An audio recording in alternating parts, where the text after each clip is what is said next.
unhappy little worm, and I think probably for a good reason. He, of course, had to crawl around on the ground all the time.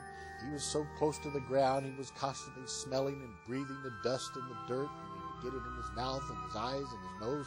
Not only that, he had to watch out for people's feet and bicycle tires, not to mention automobiles.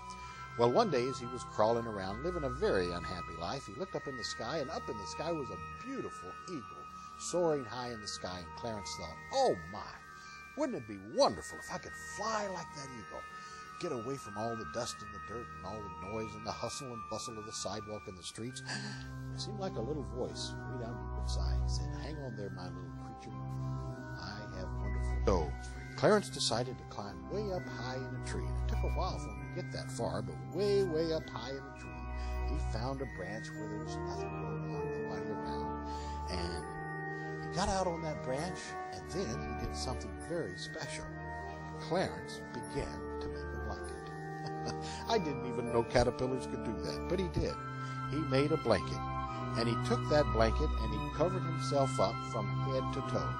In fact, if you were to have looked up into that tree, you wouldn't have seen Clarence at all. All you would have seen would be his little blanket.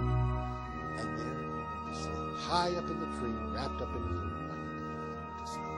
And he slept and slept and slept for we don't know how long, but finally he woke up one day and he said, my, I've been here a long time. It's time to get out of here. So he began to kick his way out of that blanket.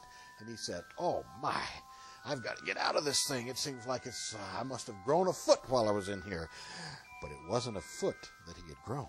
No, as he began to kick and scratch his way out of that little blanket that he had made, he stretched his hands out, but they weren't hands at all.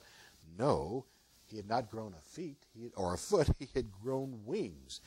Big, huge, beautiful wings, almost 10 times the size of Clarence. No longer was he in that old dust and dirt, but he had been made into not Clarence the caterpillar, but Clarence the beautiful butterfly.